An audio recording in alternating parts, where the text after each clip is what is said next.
I think I graduated with 500,000-ish, something in there. I didn't have a mortgage and I was living at home. And so I was able to put like half my paycheck towards my loans. It's hard because every time you're like, yeah, I paid that $1,000 and then it doesn't go down $1,000 because the next month there's another like $500 on top of that.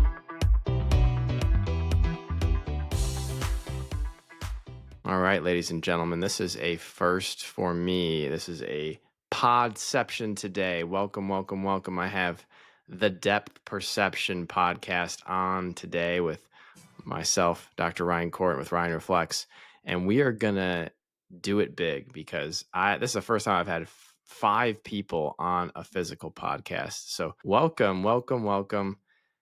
Thanks for having us. Yeah, we're going to be distributing this across the board. You guys are here. So everybody go real quickly across the board, real quick introductions, and then I'll reintroduce myself. Nadia, we'll start with you. Okay. All right. Well, I'm Dr. Nadia Afkhami, and I think when have we met before? I think it's been a long time. I think we met at my very first Transitions Academy, which was like in 2018. So yeah, we're gonna go way back. So I'm happy to be here. I'm gonna throw it to our future Dr. Nunez to let her introduce herself. Okay, my name is Svetlana. By the time you're listening to this, I'm probably Dr. Nunez, and I've recently graduated optometry school. So that's all I have to say. Heck yeah. That's what I'm talking about. JD, you want to go? I will go next. Yes, Okay. Dr. Jasdeep Soni. I've been practicing for 5 years here in California. I'm very passionate about recruiting optometrists, podcasting, speaking for Alcon, and being involved in the COA. And I loved our group of podcasting here and excited to keep it going with y'all. What's going on, everybody? I'm Dr. Douglas Akidi. Just met Ryan maybe 15 minutes ago, but so happy to be here, and excuse the loud background. It's a little loud, but, we're having fun.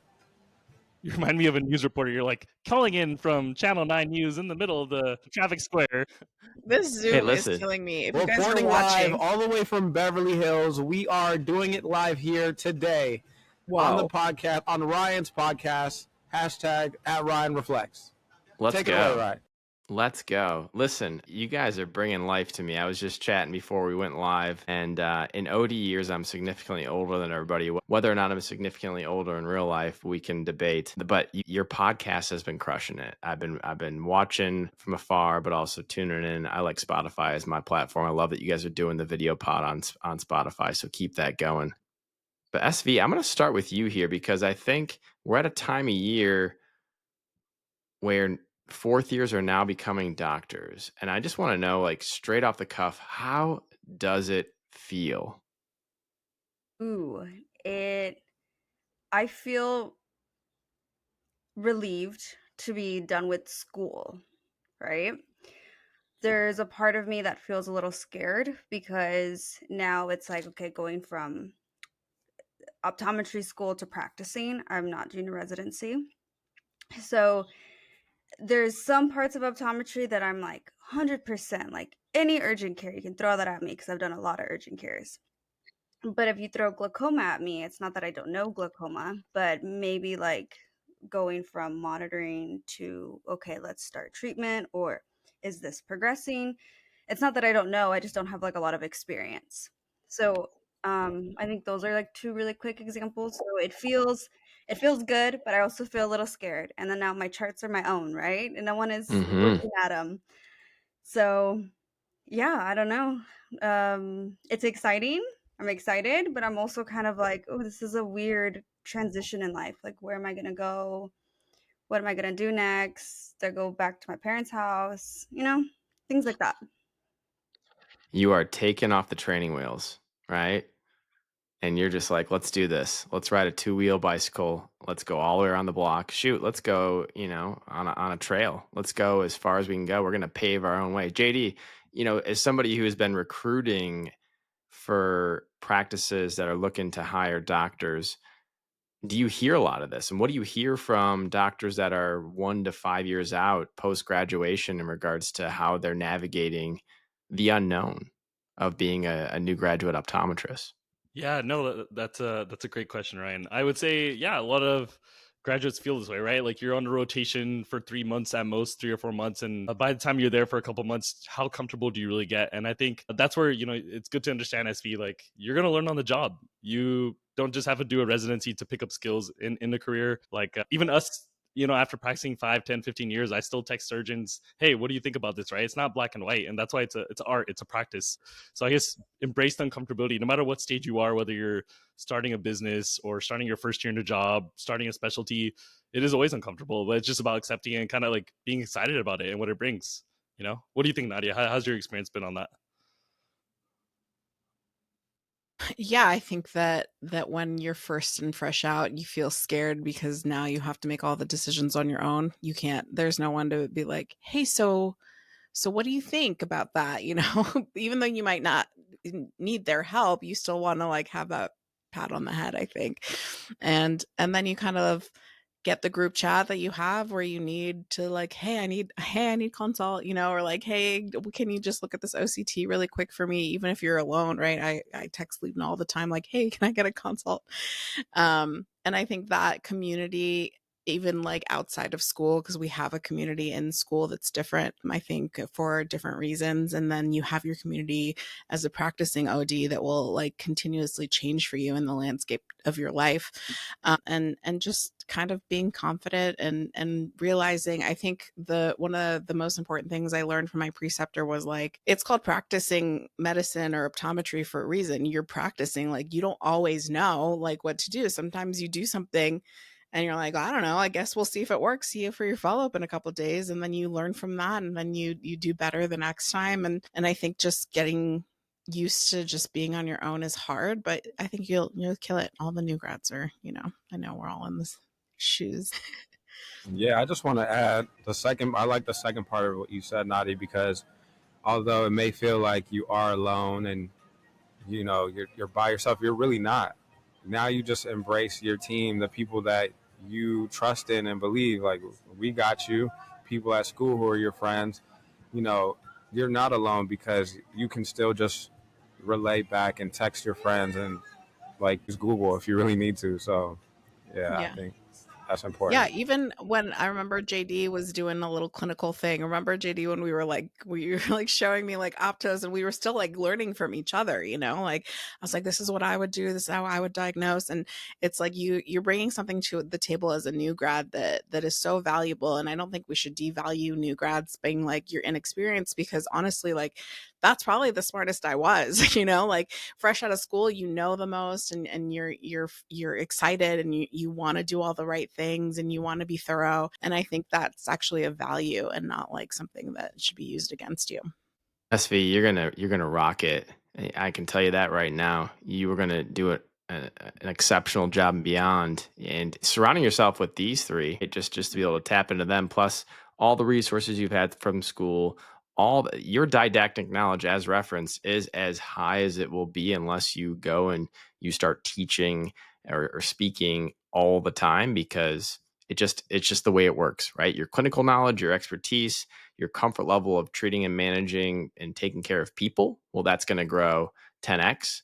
But in regards to the nitty gritty details of what you need to know to pass boards, what you need to know straight out of a textbook, you're at the pinnacle right now. So embrace that, embrace the learning curve. I personally think you're kind of in that zone where you can ask as many questions as you want as a new grad, and it doesn't matter if it's good, bad, or ugly, and how it's perceived. It's still it's an honest question where you're going to learn, you're going to grow. So ask away. Ask, and in fact, what are like the top 3 questions on your mind as a new grad coming out? We have varying levels. I've been out since 2012. How long has everybody else been out? 2020 for me. 2022. 23. All right.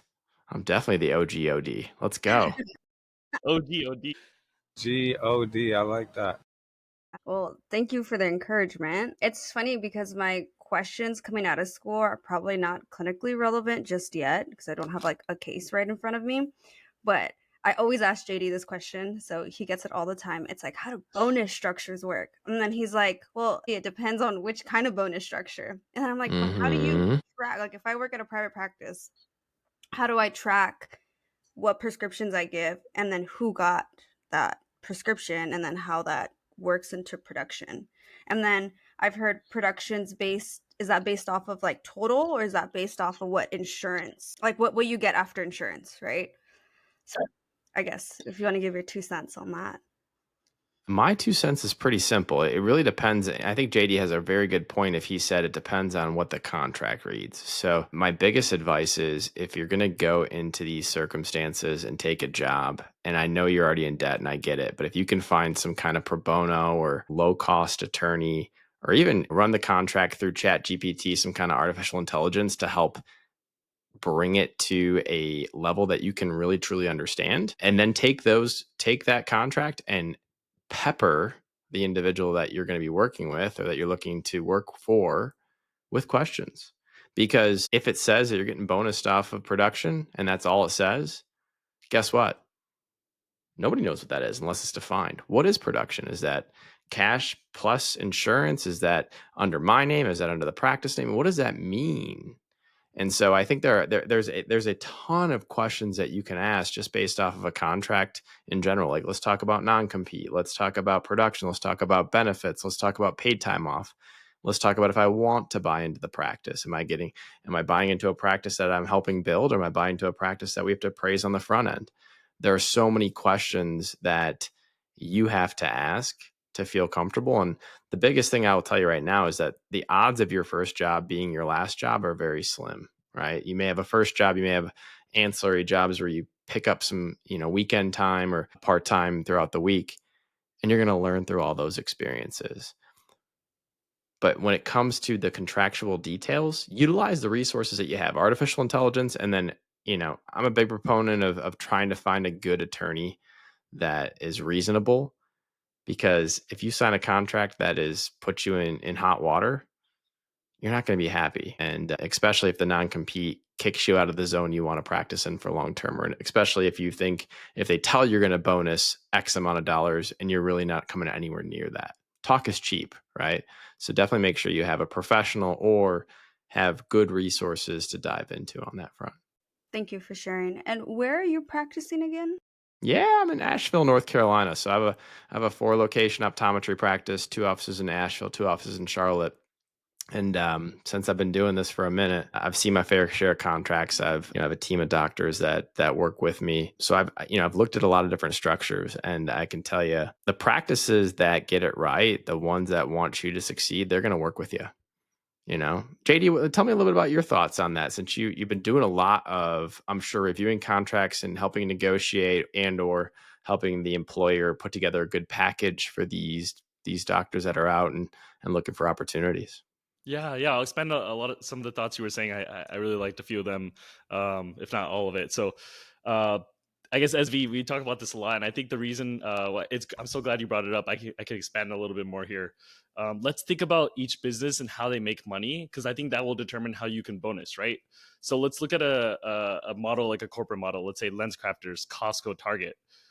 They make money not necessarily by selling the glasses. They make money by how many exams you're doing, or what is coming in from the exams. So based on that, they're going to want to incentivize you to do more exams or do more specialty care. And so they're going to incentivize you not based on the optical then, right? Because they're not in charge of optical. They're going to incentivize you for the daily bottom line of the production. Let's talk about a private practice, or maybe even MD-OD practice, right? MD-OD practice, the difference is they may be doing cataract surgery, other surgeries. And so there's money coming in from the business from you referring to them. Whereas a private practice might just be based on specialty care, but also they have an optical involved, right? So number one, ask yourself, how's the business making money? To Ryan's point, they should want you to get a piece of the pie, because if you're incentivized, you're going to do more for them, and you're going to put more in your pocket, put more in their pocket, and then everybody wins together, and it makes everybody happier, right? Like, I don't know if anybody has had this where you're just like, wow, like you're working towards a goal and you know it, and the day goes smoother, you feel more motivated, and that's the whole point of bonuses to me, everybody winning and being more motivated. I would say there's so many different models out there, right? Like if you include optical, knowing what the production is and knowing what you produce over the year, over each month is important to know. And I think to Ryan's point, talk is cheap, right? So you want to be like, hey, what if past OD's done here in the past? What do you expect me to do? If this is my first job, do you expect me to do this in the first 3 months, especially if I'm shadowing or learning? And I would probably say no. In your first quarter, first months, don't put that pressure on yourself. Those are just some thoughts that I have quickly. Of course, there are so many models when it comes to percentages. I'm personally on an all commission model, right? So I have no guarantees, but that gives me a higher ceiling, which I love. I've worked with clinics where they give you a little bonus for doing referrals for like dry eye or specialty care. I've worked with clinics who say, hey, this is what you need to hit for the total for your month or for the year, and then you get a percentage of anything after, right? So there's just so many unique models, and I think the key points would be ask those questions about what's realistic, ask how the business is making money, and see what's been done in the past. JD, I like that you had said, hey, give me a kind of like a case study. Anybody here watch sports where they put the profile up of like player X versus player Y, and they don't show the player, but they show the stats?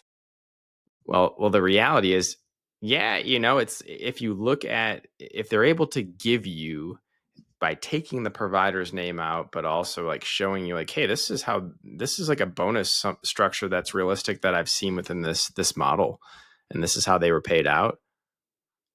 That's really nice to see, right? It's more than just information on a page of hoping to hit whatever benchmark to whatever goals, and really it gives you a general concept of what you could be walking home with on top of your salary plus benefits. Nadia and Doug, what about you guys? Any thoughts on this? Yeah, I'll go first. I think that when you get your first job, you know what to ask for, but you don't know what to ask for. So I think experience goes a long way, because now when I negotiate, I'm like, I need this. I would like this many days PTO. Like, I need this many sick days. Like, I need a 401k. Like, if you're not offering that, I need retirement. Like, I'm working towards something. So I think when you get your first job, it's always important I asked my preceptor that was very close with me, like, hey, can you look over it? Because he was a business owner. And he's like, yeah, this looks pretty standard. Like, if I had questions, I would reach out. JD's a great resource as well. But like anybody that right? People who've had jobs before, like, hey, what should we be asking for? Can you look over this? I had my friend Liebna look over my contracts too, just to be like, hey, what do you think? Because it's nice to get that experience, because again, like, you're not going to know everything at first, and you're not going to know what you want, and you're not going to know how you want to practice. And I think I've learned a lot about like what I need in a contract to make me feel more productive and involved in the company over time. And I think that, like I said, I think my next job is going to be like my own practice eventually, right? But you're not going to know these things until, like, people like to just work commission, or they want to just do weekends, or they want to work part time, and everyone's different, and everyone's contract's going to be different. And you have to just learn like what's good for you, but also planning for your future, right? Like, if you're trying to save up for something and that's important to you, or if you really want to save for your retirement, like, fight for that. Or if you really want time off, like, you're like, hey, I have to have like 6 days starting, and then I want to accrue like one every month, or whatever it is. Like, you have to ask, because what you bring to the table, you have to like balance it. You're like, hey, I'm a new grad. I know it seems like I'm not, experienced, but also I have all this knowledge. So you tell them why you're worth that. And I think we've talked about that in a past pod, actually. Like, show why you're worth it, and then ask for it, right? So I think just experiencing it and learning it, I think over time you'll get it. And like Ryan said, like, your first job's not going to be your last job, right? Like, you're going to learn from all your mistakes, basically. What I'll just add to that, I should have went first, because I was going to say, know your worth. And you're saying show your worth. So know your worth in terms of like, don't settle. And especially, here in California, some practices offer less than 6 figures. And that's like no. We went through all this work, all this school, all of this stress to be doctors, to get less than 6 figures. That's kind of crazy. So know your worth, and also just don't settle. Don't settle for the first thing that sounds good. Do your research, and we got you in terms of just being able to look through things, have second, third eyes on it. We're here for you. So know your worth.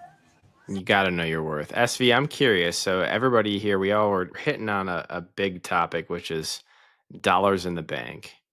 And I think that obviously we all want to make a living, but is there additional stress that you feel like you're facing coming out as a 2025 grad, about loans, about the tariffs and all the different changes and increase in inflation, all the factors of life? Tell me a little bit about how you feel about that. Because that's something, graduating in 2012, it was different for me. My student loan debt is not where I see a lot of these new new grads coming out at. And I think the economy and inflation obviously was not where it is today. So I want to hear a little bit about that.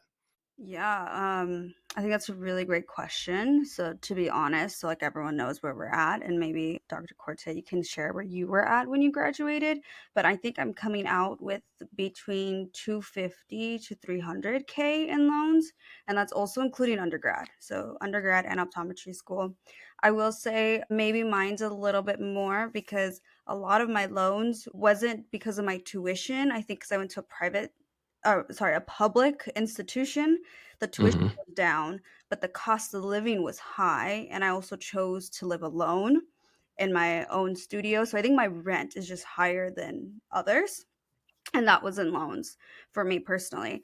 So now graduating, yes, I do have this stress of these loans are my loans. All of us on the pod, and I don't know about you, Ryan. I don't know what your background is, if you're first generation or if your family was here previously. No, yeah, I'm not a first generation to the United States, and so I have a couple generations, but definitely grew up in where my parents had 4 kids, working class family. My dad worked his tail off. My mom worked her tail off to assist and put us through undergrad, which was very helpful. But nobody went past, at least into optometry. So I kind of paved my own way on that front. But keep going. Please tell me more. Yeah, so I think you completely probably understand with us being first generation, and then paving your way. You don't realize how much debt you'll be in. At least for me, family is not able to say, "Oh, we have this money for you." Mhm. Here you go. Um, so yes, it is looking at the economy and everything. It is very scary. I think I'll probably live a very non-traditional optometry career life just because I'm also considering moving and doing optometry in a different country one day. And what does that look like? I have no idea yet, but it's something that I am curious about because I think that I have the biggest blessing of being here and being in America and being able to study and then move on from undergrad to graduate school, have the doctor title. But I still think that the world is really big, and this opportunity and optometry can be applied to so many different countries. So, what happens with my student loans then? We'll see. I think I would have to pay them down to a certain amount to then be able to feel okay to then go to a different country. I'm also looking into a lot of student loan forgiveness, and I think that would work for me too because if I work at a community health clinic or any other area. I forgot what the assistance is. I should look into it again. But it's like you work there for 10 years and then you get like loans paid off. There's different things like that that can definitely help. But then I'm also talking to JD, of course, and working production and making work for me and being able to work the system, have tax benefits. I don't know. I think ultimately I'll be okay. I'm worried, but I'm not too worried because I think I have a really good support system. And if you're in the same boat as me, like money's a worry, but it's also not a worry because I know that with this degree, I can kind of take it anywhere. Yeah, I agree. Doug, tell me a little bit about just the California world of balancing being a new grad and any stressors that you have on you. Yeah, well, for me, I am one of those post-COVID students who didn't pass boards right after school, and so I've been kind of in this limbo world of studying but also working, trying to get to that next level and pushing through. So that's been like a pretty difficult thing because as you're away from school, it gets harder to study, and as you had these loans coming up, you think more about money and less about studying. So it's like a hard cycle that I've been through, and that along with just like personal things that have happened that I've just been pushing through. So it's been a lot, but it's also been like a blessing in terms of just being able to sit down and recalibrate. Before, when I was a fourth year, I was like so eager to look for a job and find a thing. Like I was going on interviews and getting flown places for interviews, and I was so excited and like eager to get to that level. But I had to really set, like, recalibrate that and reset my mindset to be like, okay, let's focus on one thing first. Let's get these boards taken care of, one board at a time. And so yeah, that's like the journey I've been on the past like year and a half or so for me. And you got to keep pushing, man. I respect that, because I can only imagine, as you referenced, there comes a time where you're studying, and then bills start happening, and payments start happening, and that stress compounds. So just keep doing what you're doing, keep pushing forward. You will get through this. Eventually, you're going to get to the point where you feel super confident about these next steps, and just making sure you have that mental clarity is huge. Nadia, JD, what do y'all think about the stressors of just where we're at right now, new grads, fourth year students approaching that thought process of everything going on in the world and the financial strains? Being a millennial, I think that we've been through quite a bit as it is. So I think we just don't think about it. I think that's why we look so young. We're trying not to stress, right? Um, Actually, right now, my student loans are on deferment.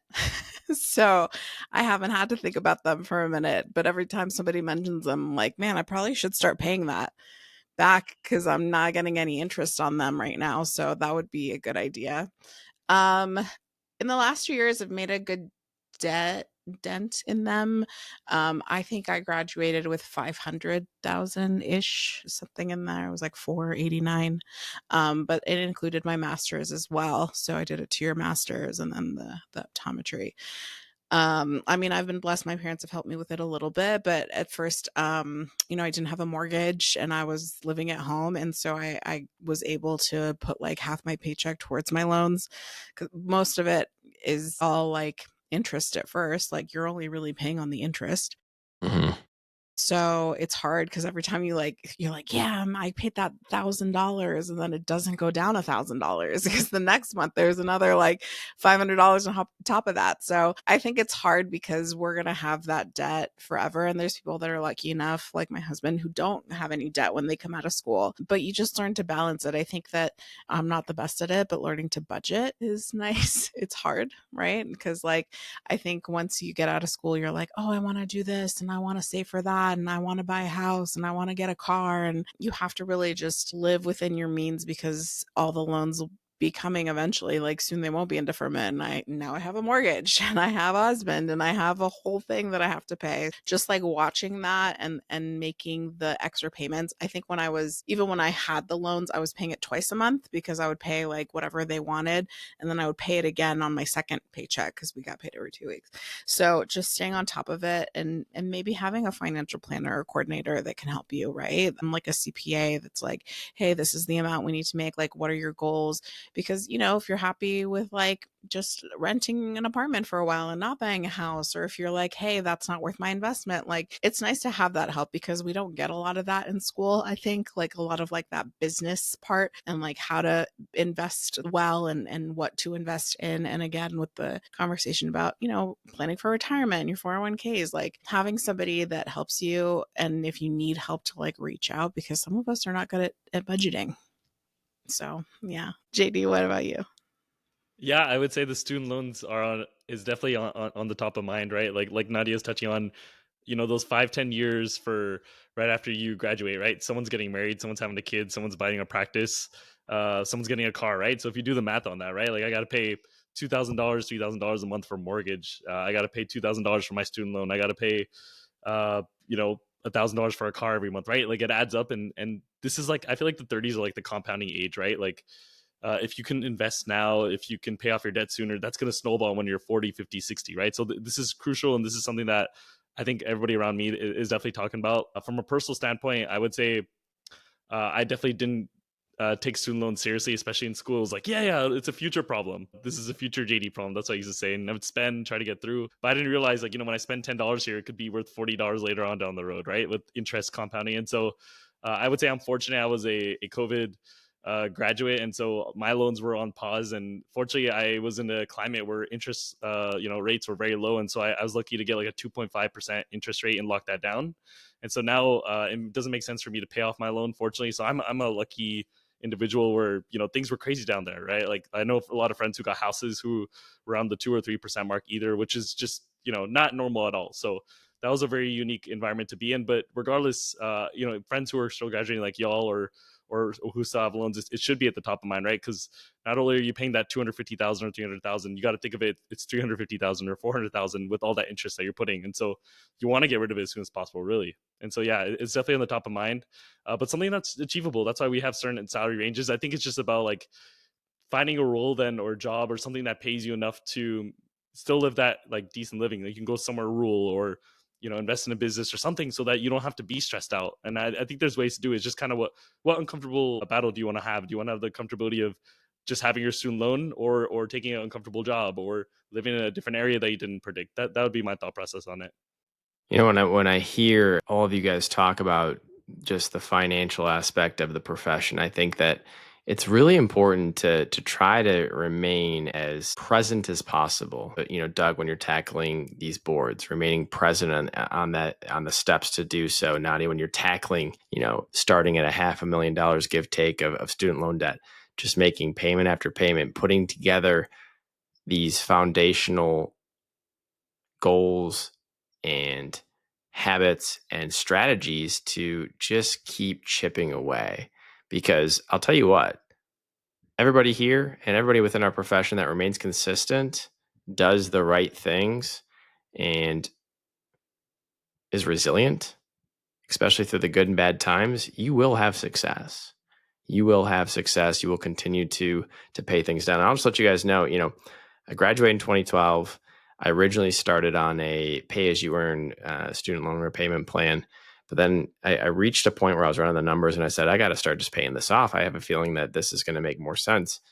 And I've been fortunate. I was able to pay off my student loans in under 10 years. And, you start to hit momentum where all of a sudden you see, as Nadia referenced, you throw $1,000 or, even $5,000 at it, and it doesn't make a dent. But over time, if you can have some sacrifices in certain areas of your life and really get hungry with those goals, you'll knock these student loans down. You'll knock getting past boards, getting into the right position, buying a practice or starting your own practice. It's putting one foot in front of the other. It's making sure that you have your head on straight and you don't get distracted on things that are kind of around you. But because this is a podception, I'm going to popcorn over to Nadia and let her lead for a bit. I'm going to let her run the show. So, and you own your own business, correct? Or no? I do. I do. We are so interested in private practice. So we wanted to talk to you about like, what steps did you take and like, how does it all begin? Because like myself, and I'm sure a lot of listeners, the next step for me is going to be owning my own place. So did you cold open? Did you buy a practice? Can you just talk to us a little bit about that? Yeah, absolutely. So full transparency, mine is not fully private, right? So I have LensCrafters subleases in the state of North Carolina. The way that the structure is, it's a two-door state. So we operate like a private office. We sell contacts at 3 out of 4 of our offices just based on the structure of the sublease arrangement. It's different in every state. But yeah, the way that I view it, the first practice, I had the opportunity to partner with a business partner and pick up my first location. And then from there, we acquired a second and then 2 more. And it just, honestly, just like I had referenced, we didn't just jump into 4 locations at once. It wasn't hey, let's just scale right away. It was very intentional, learning the aspects of the business from hiring staff, training and developing them, getting credentialed with insurance, billing insurance, working through all the different layers of communication amongst communicating with patients, communicating with a retail partner, communicating with industry, communicating with the team that you're leading. It takes a lot of time and energy and effort, but it didn't happen overnight, right? So my biggest recommendation for everybody listening, everybody that's just chatting it up here, is do your homework on the front end. Start researching what's out on the internet, artificial intelligence, the forums, all the mentors that you can kind of lean into and tap into, and start asking questions.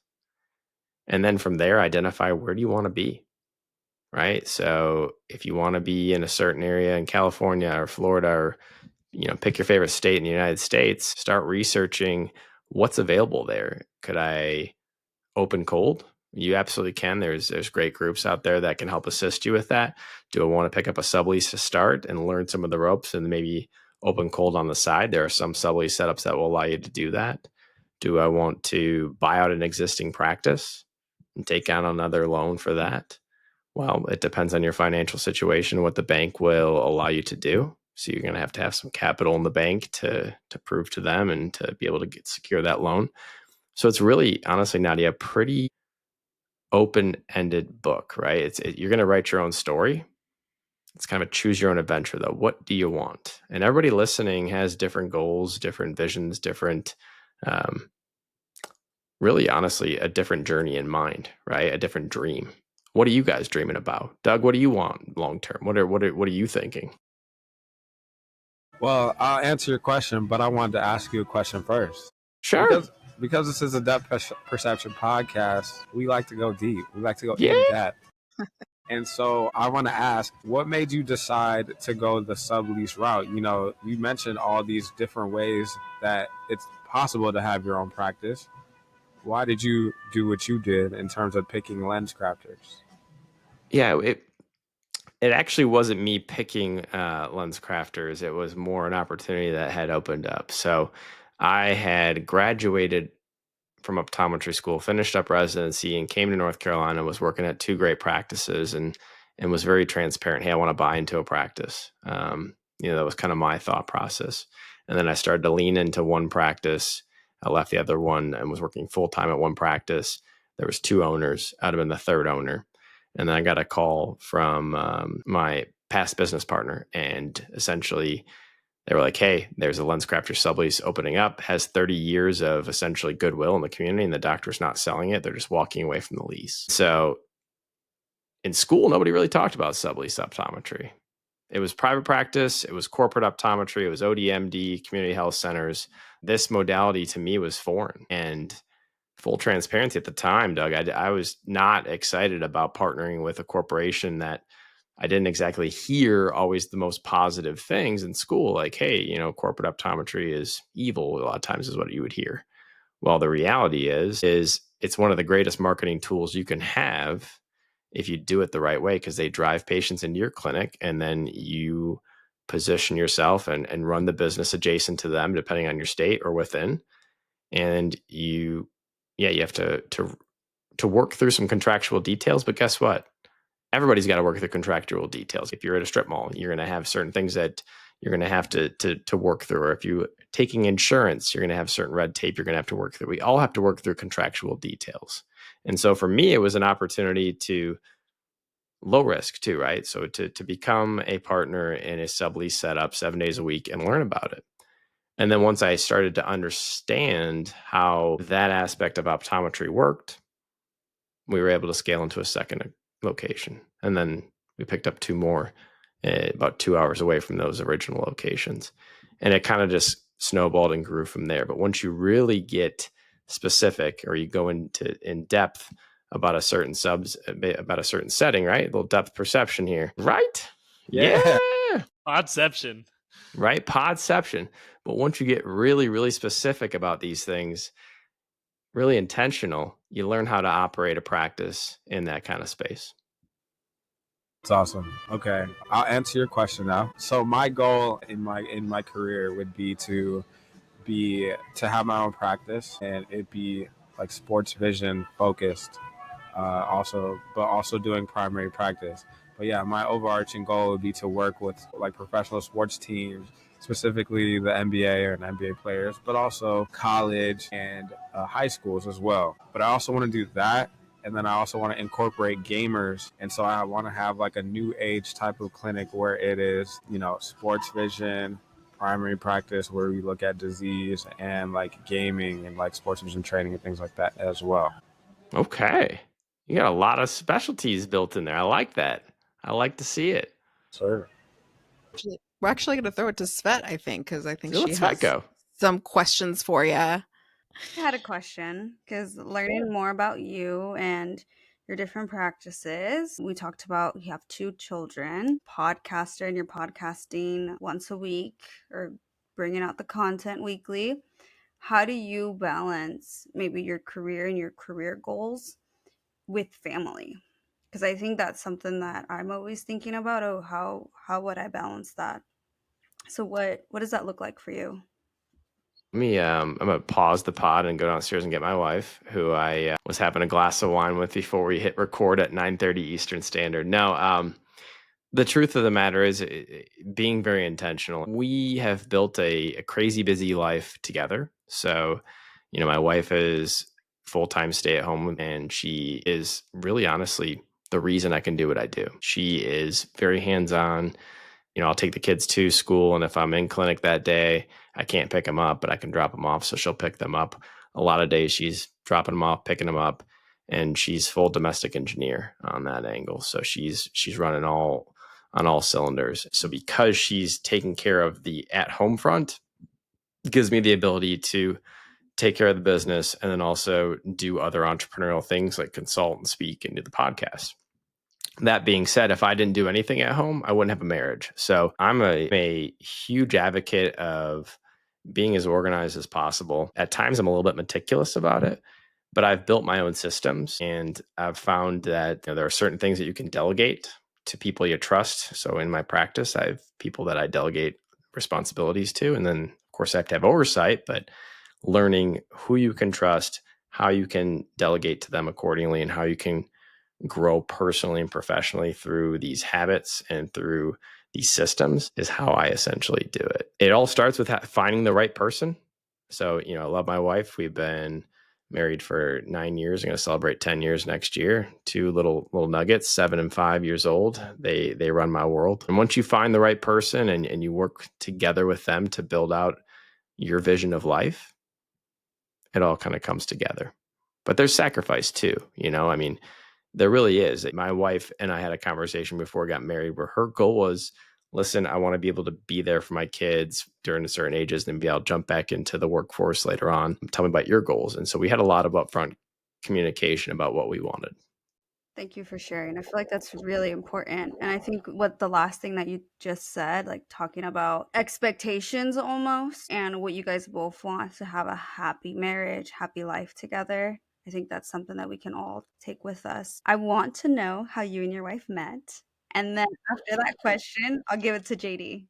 All right.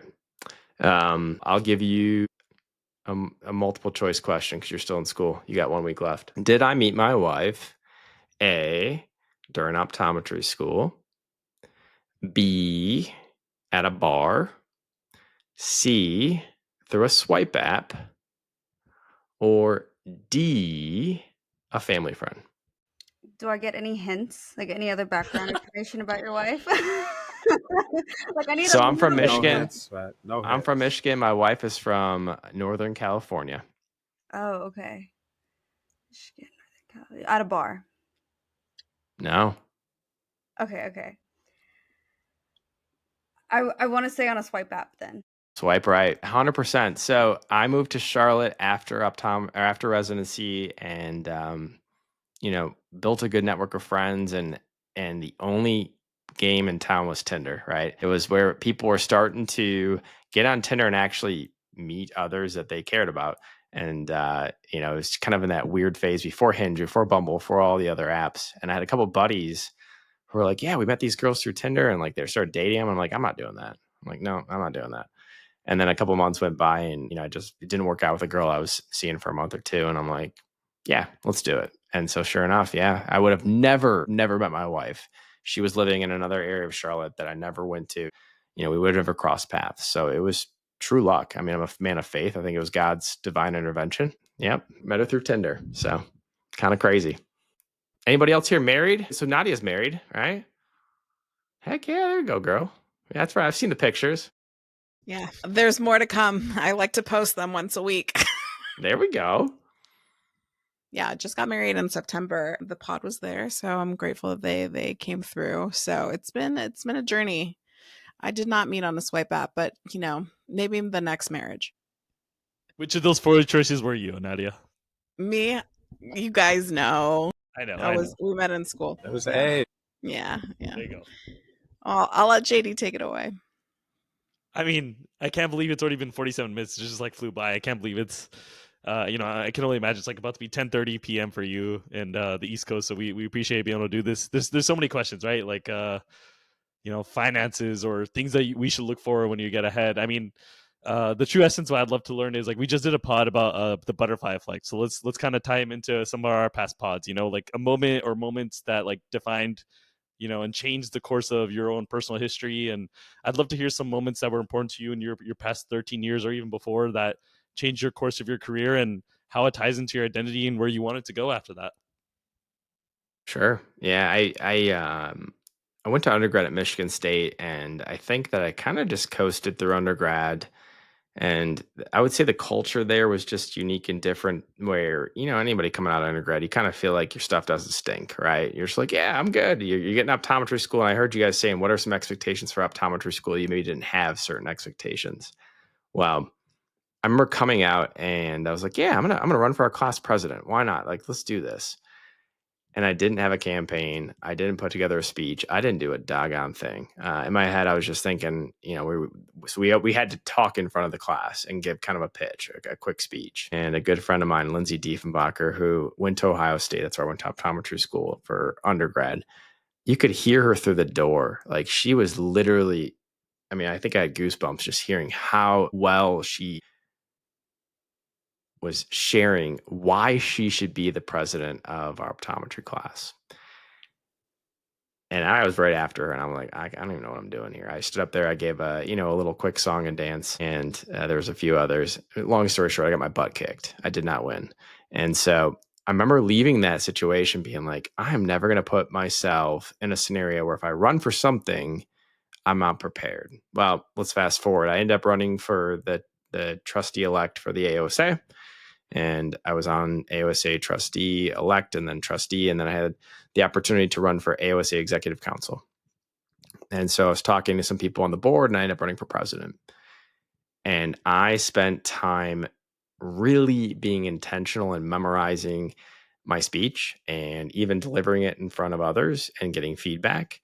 And I came out and it was a contested, I had somebody else running against me and he's a great guy.